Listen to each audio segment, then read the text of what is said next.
Much love, everybody. So this video is Be a Local London Tourist. Hidden Gems, London Secrets. Don't miss these. Now, from this angle, it looks just like New York City. That subway right there. Definitely giving me New York vibes for sure. But this is London, so, we're going to focus in on London. But with that being said, we're smoking on my dragons, divine, righteous, almighty, greats, overachieving, never slacking. I hope you guys been having a wonderful week. Can you believe it's already about to be June in like 2 days? I mean, whew, time is just flying, y'all. I tell ya. And I'm excited because I can't wait till autumn. I can't wait till the fall time. So, yeah, I don't mind the time flying right now. But with that being said, we're going to hop right into this video. Original link will be in the description. Here we go. Let's do it. In our last London video, I created my perfect 5-day travel plan, what I, as a local, would recommend in my own hometown, and all of you seem to find that useful. Well, almost all.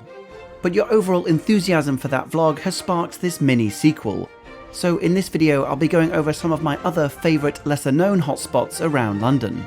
Local tips with a few hidden gems thrown in, there will almost certainly be something on this list that you haven't thought of, but definitely should if you have the extra time. If strolling around canals, getting lost in London's very own mini forest, visiting Harry Potter film locations, and a lift that sings to you. Just off of the beginning, this video is so, interesting. They have so much stuff that I'm excited about, the Harry Potter film locations. I mean, this place is awesome. I always loved London, but whoa. All sound like your cup of tea? Then stay with us. If you're new to the channel, we make travel movies from around the world, hoping you might just find your next holiday inspiration.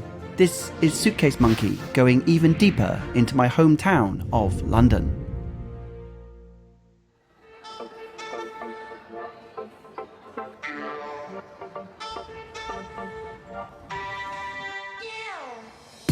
Situated in the East End of London, Spitalfields Market hosts a trendy melting pot of independent traders, bringing together a wide range of designers and artists.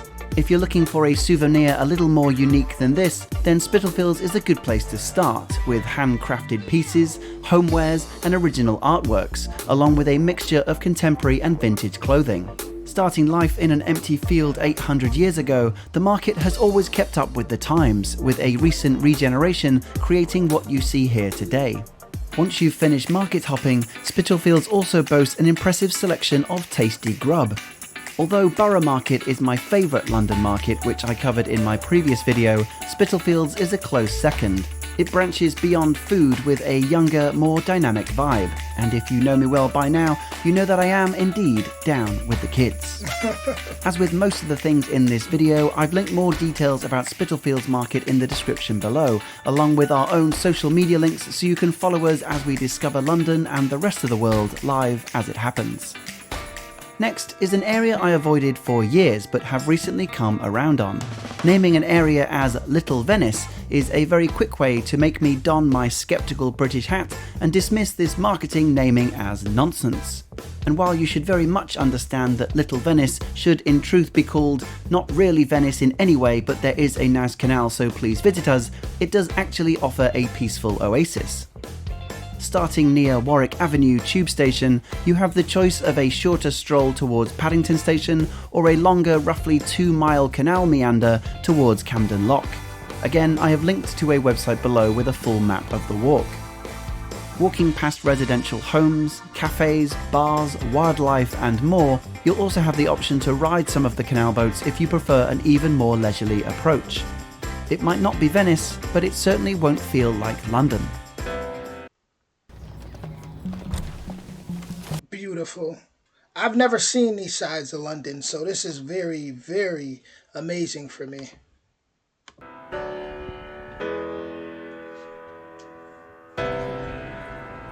I'm so used to seeing more so like the downtown area or just hearing about just different. I've never seen like Venice. I had no clue that was out there.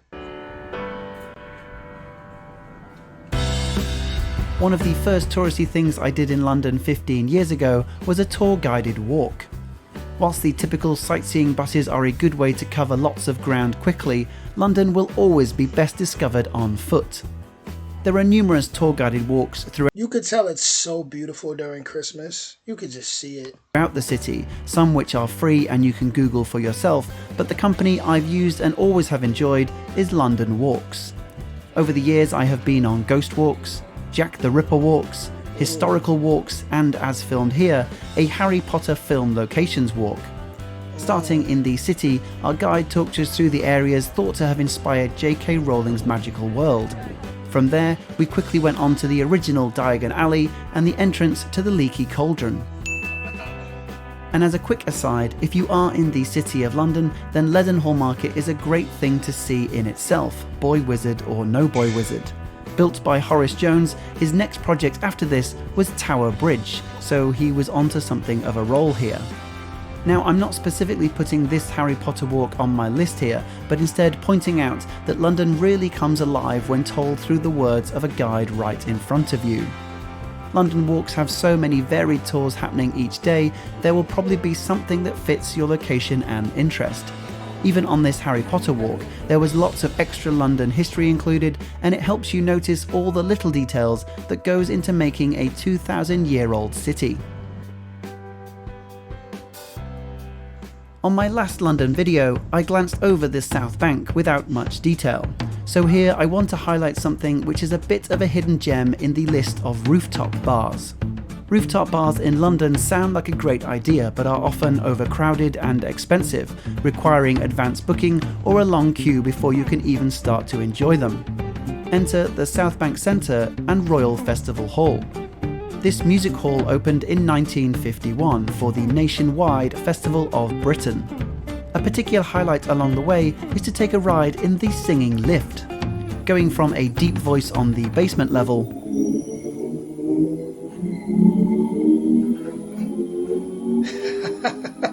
to a high soprano on the sixth,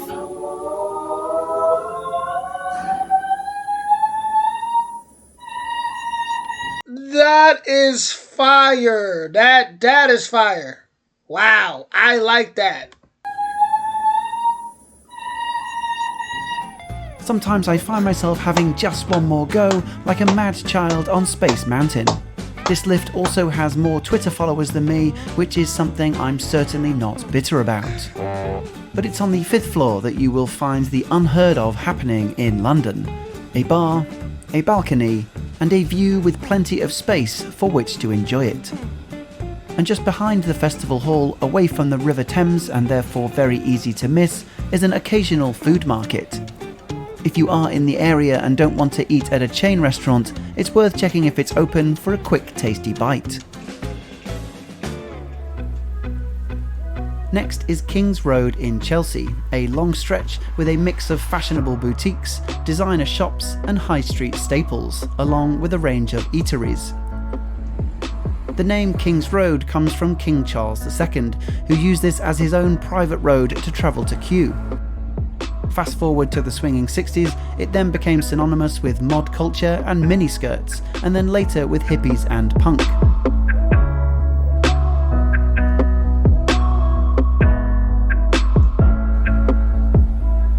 I'm not quite sure what it is about King's Road that I like so much, since it is basically just a row of shops. But I think it's that in terms of shopping, it feels more local, unique and authentic than say Bond or Oxford Street. There's yet another mini food market here. There's the Saatchi Gallery, which features contemporary art, multi-pastel coloured houses, and also the place where Chiaki and I got married. Oh, and there's also, apparently, wizards. That was so random. The wizards part, like, just randomly got wizards out there. Okay.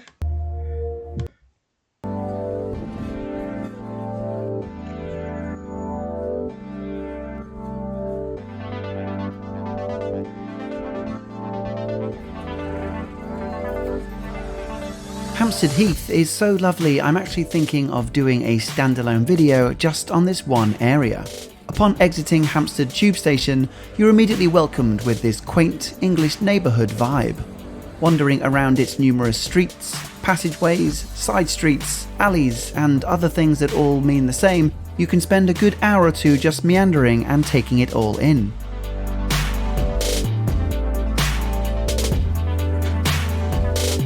After leaving Flask Walk, make a gentle beeline towards Hampstead Heath itself, and while along the way, making sure you enjoy the houses that you'll never be able to afford.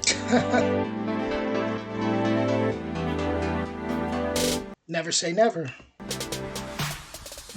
Walking through Hampstead Heath is probably the furthest away from London that you'll feel while still being in London. Once the greenery surrounds you on all sides, it's easy to forget that there are 8 million people beyond those trees.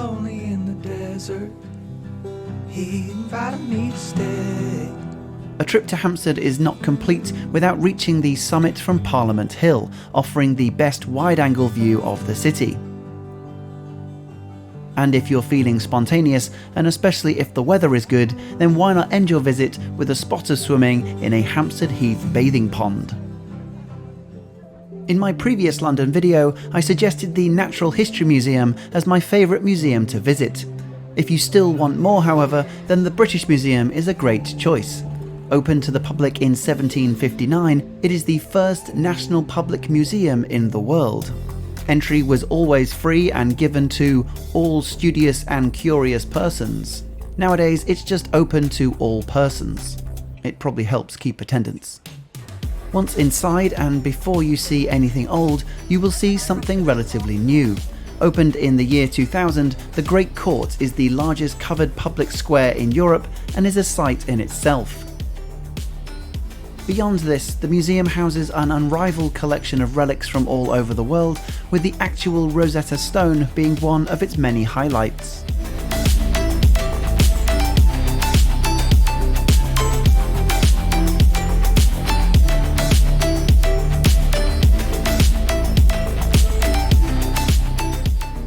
If you are near London Bridge, then Hayes Galleria marks the start of a nice little walking route I've enjoyed many times before. The Galleria reveals itself beautifully when coming from Tooley Street. Housing an assortment of shops, cafes and traders, it's often a quiet oasis for a pit stop.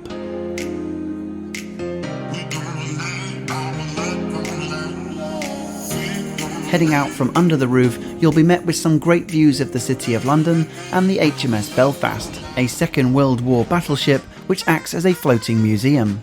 Walking further east will bring you to an open area known as More London, or London Bridge City. That is really nice. Really nice. Looks so clean right there.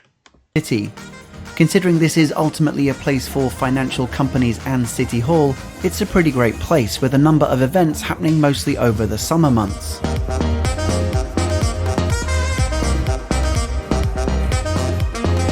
This is also the best spot to get that photo with Tower Bridge. Bringing us back full circle towards London Bridge is a walk down More London Place, which is a long narrow path lined with modern glass offices. This so far doesn't seem too interesting, but as you walk down, I love how the design of this street is positioned so that one side points towards the Shard, which is the UK's tallest building, whilst the other side points directly to Tower Bridge. It's a great little photo spot and a unique piece of town planning. If this is your first visit to Suitcase Monkey, then please check out our UK and London playlist, where we have numerous video guides discovering London's best sites, as well as must-visit dining, brunch hotspots, cake cafes and more. We make travel movies from around the world, not just London, so please subscribe and hit the bell icon for all notifications, since I only post every 6 weeks or so. I promise I won't spam you. Until the next one, thanks for watching Suitcase Monkey. That video was amazing, and he really got up close and personal with the beauty of London. I often see the skyline when I look up London, I often see the bridge, but you don't see it up close like that. Like people taking photos, just like it makes you feel like you're there, and it really looks really nice, you know. Look at it, it's a very beautiful city. Look at that angle with the bridge right there. Very beautiful city. I've always admired London. I love how that guy was playing the violin in the alley. Like that's exactly how I picture how I picture it being out there. And then don't even get me started with this singing elevator. I mean, that looks so fun. That looks so entertaining. Like definitely a cool aspect of London. It's amazing. Look at that. Harry Potter right in my face. I know a lot of people, I know in London they probably get tired of people talking about Harry Potter, but guys, it is just such a staple in just the world's culture at this point, especially American culture. Like we really love Harry Potter, so we London and Harry, like someone like me, I go to London if that's the first thing I'm gonna think. Obviously I'm doing my homework, I'm learning about so much other things, but that's really big for me. I mean, it's just I'm looking for that guy that was playing that violin. Where is he at? It's just so much to explore. There he is. Hold on.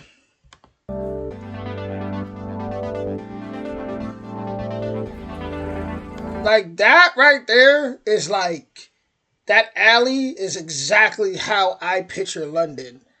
Like them old movies like Oliver Twist, where the orphans were running around and just pickpocketing people. Like that's exactly what I picture right there. Hampstead Heath. That's exactly what I picture. But it has so much to offer. Like I could only imagine how many amazing restaurants are there. How many like I'm a metaphysical guy, so I would be looking for metaphysical stores. Really looking at botanicas, metaphysical stores, things like that. Um, I'm sure they have. I'm sure they have a whole lot out there of just amazing hidden gems. I don't think that someone would even be able to cover it all in one video like that. One of my client, her husband, he told me when he went to London, he said it's like New York, it's endless. So when you got a place that someone says is endless, it's like it just keeps going and going. There's gonna be hidden gems that there's no way you can get them all. There may be hidden gems and tunnels that go underground. Just like I know in New York they have I know they got like a restaurant that's like what's it called, like the subway restaurant, the train restaurant that it's kind of like literally underground and everything's like you're in the subway. So it's hidden gems that are literally underground, and I'm sure London has a whole lot that people won't even want to show on video like that because they want to keep it to Londoners. This is pretty cool. Next is an area I avoided for years but have recently come around on. Venice looks that little Venice looks pretty cool too. I like that. And then right here, I mean, the ceiling. Whew, look at that. Look at that. Beautiful. Well, you guys are amazing. I was impressed. I was genuinely impressed. But with that being said, guys, the original link will be in the description, and I will be back with more soon. Much love to London. You guys have a beautiful city.